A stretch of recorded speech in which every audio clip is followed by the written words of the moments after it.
কোনো রিকশাওয়ালাকে আজ থেকে তার ভাড়ার থেকে 1 টাকাও বেশি দিবেন না। ঘটনাস্থলে তখনও অ্যাম্বুলেন্স পৌঁছাতে পারেনি, তাই আশেপাশের মানুষজন পুড়ে যাওয়া বাচ্চাদের কোলে নিয়ে দৌড়াচ্ছিল হাসপাতালে নিয়ে যাওয়ার জন্য।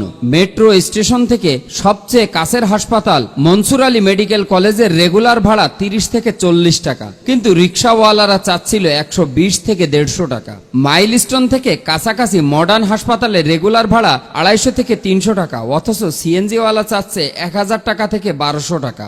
একজন লোক পুড়ে যাওয়া একটা বাচ্চাকে নিয়ে অনেকক্ষণ যাবৎ ঘুরছিল, কিন্তু একটা রিকশাওয়ালা সিএনজিওয়ালাও রেগুলার ভাড়ায় যেতে চাচ্ছিল না, তাদেরকে বেশি ভাড়াই দিতে হবে।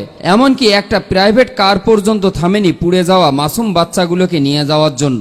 এদিকে বাচ্চাগুলোর পুরো শরীর পোড়া, শরীরের মাংস গলে গলে পড়ার মতো অবস্থা। বাচ্চাগুলো তখনও পোড়া শরীর নিয়ে যন্ত্রণায় ছটফট করছিল, গঙ্গাচ্ছিল শুধু। এদেশের মানুষগুলো এমন কেন? বিপদ দেখলে ওরা সবকিছু দাম বাড়িয়ে দেয়। এদেশের মানুষগুলো সভ্য হবে কবে? একটু রাত বেশি হলে, কোনো অসুস্থ রোগী হলে, অফিস টাইমে রাস্তায় একটু জ্যাম হলে, এয়ারপোর্টে নতুন লোক পাইলে, রেল স্টেশনে নতুন কাউকে পাইলে, লঞ্চ ঘাটে নতুন কাউকে দেখতে পাওয়া গেলে, আরো নানান কারণে প্রাকৃতিক দুর্যোগ হলে, ঈদের 3 দিন পরেও পরিবার পরিজন নিয়ে বের হলে এরা ডাকাতের চেয়েও বেশি ডাকাতি করে, যা খুব কষ্টদায়ক, যা প্রতিনিয়ত কষ্ট দেয়। বাট কাউকে বলার অপশন থাকে না, কারণ যে শেষ পর্যন্ত তাদেরকে আমাদের প্রয়োজন হয়, আর তারা এই সুযোগটাকে কাজে লাগায়। তাই জনসাধারণের উদ্দেশ্যে একটাই কথা বলবো, কেউ তাদের ভাড়া থেকে 1 টাকাও বেশি দিবেন না। কালকে মাইলস্টোনের ঘটনাটা আপনারা চিন্তা করেই দেখুন, কিভাবে তারা 30-40 টাকার ভাড়া 100 টাকা চায়, আর 300-400 টাকার ভাড়া 1000-1200 টাকা চায়। এই জন্য এই ভিডিওটা বেশি বেশি শেয়ার করে দিন। কোনো রিকশাওয়ালাকে আজ থেকে তার ভাড়ার থেকে 1 টাকাও বেশি দিবেন না। ঘটনাস্থলে তখনও অ্যাম্বুলেন্স পৌঁছাতে পারেনি, তাই আশেপাশের মানুষজন পুড়ে যাওয়া বাচ্চাদের কোলে নিয়ে দৌড়াচ্ছিল হাসপাতালে নিয়ে যাওয়ার জন্য। মেট্রো স্টেশন থেকে সবচেয়ে কাছের হাসপাতাল মনসুর আলী মেডিকেল কলেজের রেগুলার ভাড়া 30 থেকে 40 টাকা, কিন্তু রিকশাওয়ালারা চাচ্ছিল 120 থেকে 150 টাকা।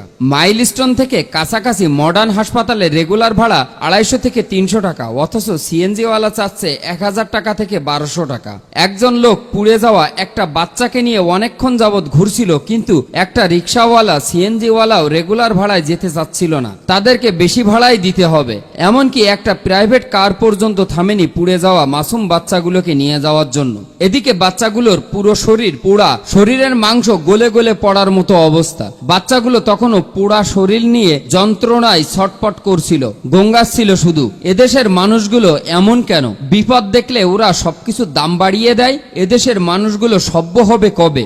একটু রাত বেশি হলে, কোনো অসুস্থ রোগী হলে, অফিস টাইমে রাস্তায় একটু জ্যাম হলে, এয়ারপোর্টে নতুন লোক পাইলে, রেল স্টেশনে নতুন কাউকে পাইলে, লঞ্চ ঘাটে নতুন কাউকে দেখতে পাওয়া গেলে, আরো নানান কারণে প্রাকৃতিক দুর্যোগ হলে, ঈদের 3 দিন পরেও পরিবার পরিজন নিয়ে বের হলে এরা ডাকাতের চেয়েও বেশি ডাকাতি করে, যা খুব কষ্টদায়ক, যা প্রতিনিয়ত কষ্ট দেয়। বাট কাউকে বলার অপশন থাকে না, কারণ যে শেষ পর্যন্ত তাদেরকে আমাদের প্রয়োজন হয়, আর তারা এই সুযোগটাকে কাজে লাগায়। তাই জনসাধারণের উদ্দেশ্যে একটাই কথা বলবো, কেউ তাদের ভাড়া থেকে 1 টাকাও বেশি দিবেন না। কালকে মাইলস্টোনের ঘটনাটা আপনারা চিন্তা করেই দেখুন, কিভাবে তারা 30-40 টাকার ভাড়া 100 টাকা চায়, আর 300-400 টাকার ভাড়া 1000-1200 টাকা চায়। এই জন্য এই ভিডিওটা বেশি বেশি শেয়ার করে দিন।